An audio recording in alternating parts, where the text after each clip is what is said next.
This is the key to success, and to understand it, you have to look back. When in the 1950s the sun was eating away at the skin of men in the cotton fields of Texas, there he was, a thin young day laborer, his back already bent from bending over so much, his hands chapped by the cotton, because cotton is deceptive. It looks soft, but it is treacherous. It is full of small thorns that dig into the skin and make it bleed. That was his job, picking cotton from sunrise to sunset, filling enormous sacks that later weighed as much as he did. The young man lived in a poor room with wooden walls that let the wind through. He slept on a narrow cot with a rough blanket that never got warm enough. Breakfast was weak coffee, stale bread, sometimes cold beans from the night before, and nothing else. Every morning the cotton field awaited him like a condemnation. It was a white sea that stretched as far as the eye could see, a sea that did not forgive. Every pound he picked was a coin. Every pound that was missing was hunger. The foreman mounted a horse, always with a loud voice and a hard look. "Faster, boy. That cotton field doesn't pick itself." The young day laborer lowered his head and kept on picking, not because he liked it, but because he knew that if he answered wrong he would lose his place in the crew. And without that place there was not even hard bread on the table. He was a day laborer, he was paid by the pound, and the pay was never enough. Life seemed made to tire him out, to bend him over, to make him believe that he would stay that way forever, but no.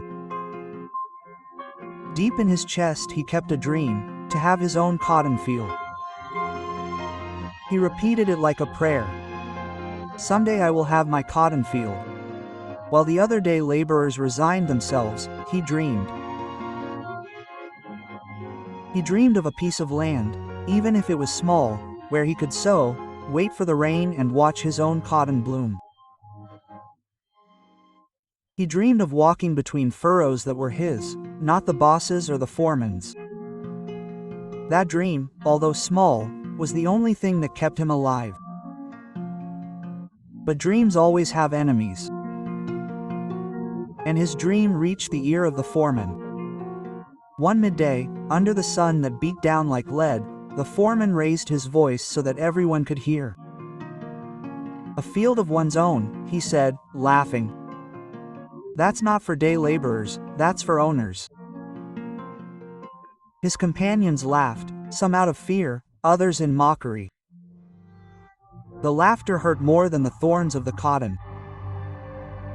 One, in a compassionate tone, whispered in his ear, "Don't dream so much, boy.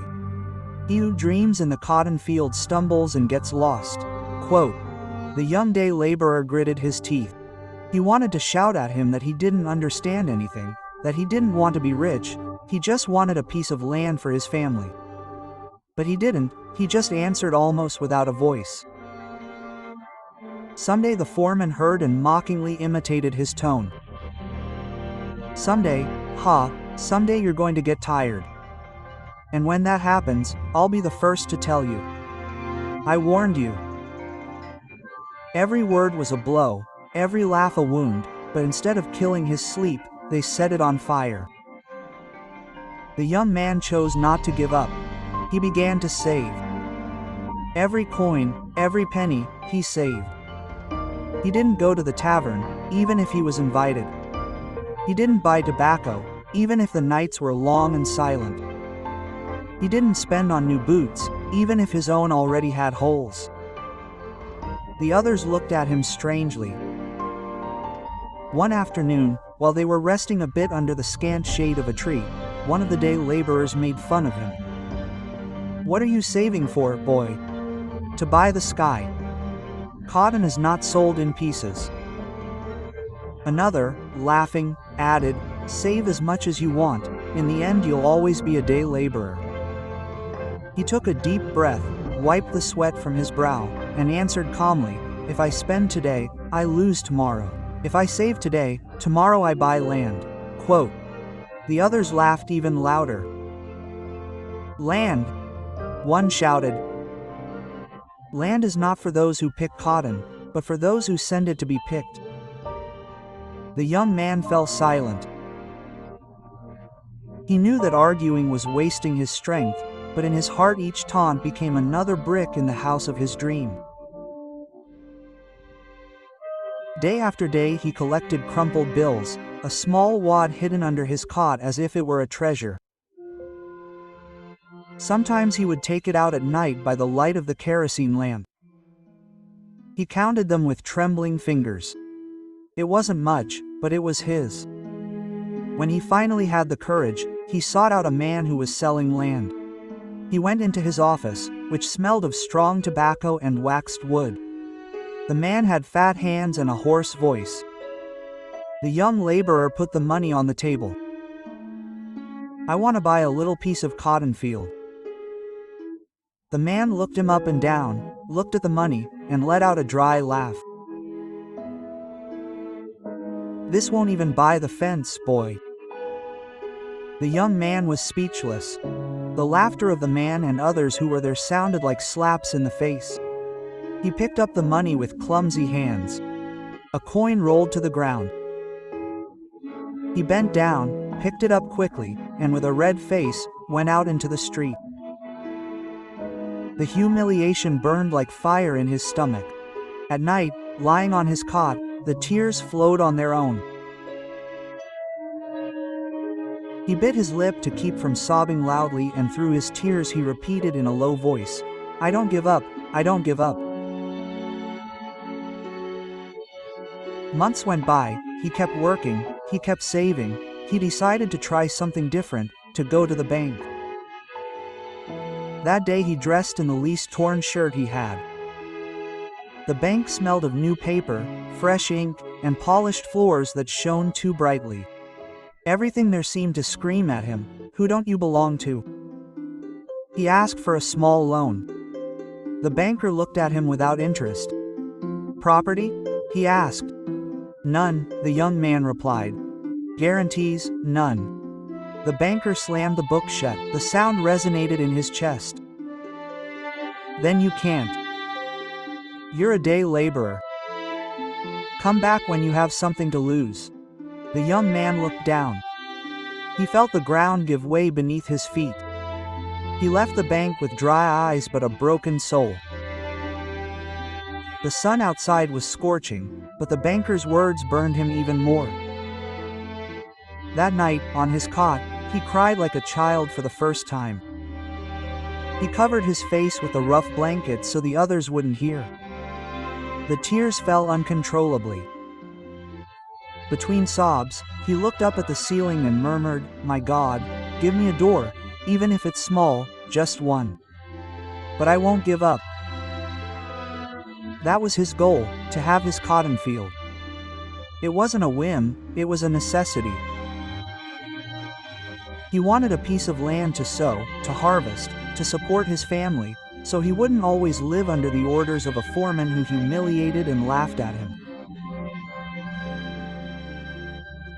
She wanted her work, her sweat, and her tears to go towards something of her own, so that when she had them, her children would not grow up among broken walls and rough blankets, but with a little dignity. That was her dream, that was her goal. And although everything seemed to tell her it was impossible, deep in her heart, a single phrase kept beating: "I don't give up." Sometime later, she managed to rent a piece of cheap land, so cheap that it seemed like a gift. When she saw it for the first time, she understood immediately why the land was dead. It was not fertile land, it was not land that invited planting. It was dry, hard, and cracked. It had large cracks like dry veins. There were dead weeds that looked like nails driven into the ground, as if someone had wanted to close off that piece of the world forever. The owner, an old man with tired eyes, spat on the ground and said in a grave voice, "Nothing grows here." Others tried before you. They all got tired. The young man bent down, stuck his hand in the dusty soil, took it between his fingers, and squeezed it hard.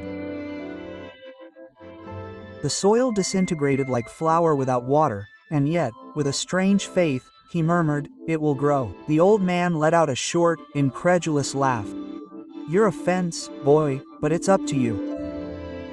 And so the battle began. He worked as never before. He would get up before dawn and, barely eating, go straight to the field. He removed stones, many, so many that it seemed like the field had no end. He carried each one on his back with his injured hands and threw them over the fence. He pulled up dry grass with his bare fingers until his palms were raw. He dug crooked furrows because he had no good tools, just an old shovel and a worn-out hoe. The canal was far away. He had to go with buckets, one in each hand. He walked over and over under the sun, sweating, tired, but convinced that every drop was worth it. Each bucket he poured on that land was like giving a sick person something to drink. He planted cotton with faith, small seeds that seemed like nothing, but to him they were everything. At first, some green twigs sprouted, small, fragile, but alive. When he saw them, he felt something in his chest. He bent over them and spoke to them in a low voice, as if he were speaking to a newborn child. "You are my hope, please grow." He remained on his knees for a long time looking at them, and for the first time in weeks he smiled. But misfortune soon struck. One day the canal stopped bringing water. The heat increased. The sun beat down like lead and burned every leaf. What had been green began to fade. Then came the plagues, tiny, almost invisible insects that bit the stems and left stains. The leaves curled up, dried up, and turned to dust between his fingers. The young man tried everything, pouring water on them, covering them with rags, scaring the insects away with smoke, but it was useless. The plants turned yellow, then brown, then nothing. His field was left as it had been before, dead, dry, empty. One midday, as the young man was sitting there looking at the withered plants, the foreman rode by on horseback, stopped, looked at the field, and smiled maliciously. "I told you, boy.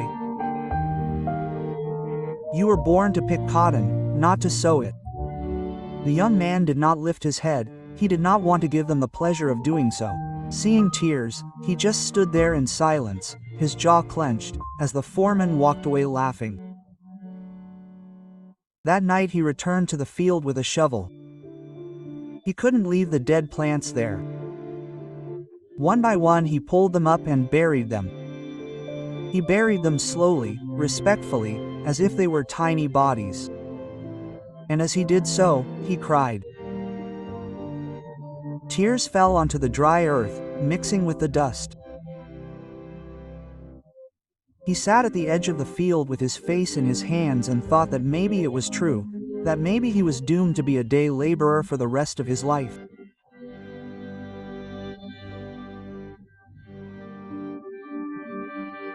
But when dawn found him still sitting there, his eyes puffy from crying, he got up, wiped his face with his sleeve, and muttered hoarsely, "I won't give up." Winter brought its worst. A frost covered the entire valley. The early morning air was a knife. What little cotton remained, just a few weak plants, turned black at dawn. The leaves were stiff, brittle as glass. They shattered into pieces when touched. The young man picked them up in his hands, held them for a moment as if he didn't want to let them go, and watched them die in his own fingers. He knelt on the frozen ground. He had no words, only tears. The defeat weighed on him like a sack full of stones. He thought about giving up. He thought about leaving everything behind, going back to being just an obedient day laborer without dreams. Silence surrounded him. All he could hear was the crunch of the ice under his knees. And then, in that silence, he heard a voice. It wasn't real. It wasn't there. It was his mother's voice, as if it came from afar, as if it were traveling with the wind. Son, even if the doors are closed on you, don't stop knocking. The young man squeezed his eyes shut. Tears rolled down his frozen cheeks. He stood up slowly, his eyes red, his body trembling, and in a broken voice he murmured, "I won't give up." Days later he heard a rumor among the day laborers. They said there was a piece of forgotten land next to the old canal. A strip of land with stones, crusted with salt. No one wanted it. The young man went to see it. The ground crunched under his worn boots. He bent down, picked up a handful of soil, and crumbled it between his fingers. It was bad soil, all right, but amid the salt and stones he felt something. It wasn't fertile, but it wasn't completely dead either. "If I help you, breathe," he said quietly. With the little money he had, he bought it and started again. The work was harder than ever. He removed stone after stone, some so big he had to roll them with just his back. He carved furrows with a rope as a guide so the water reached each plant.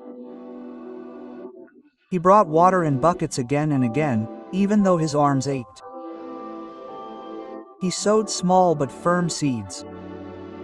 He covered them carefully, as if they were treasures.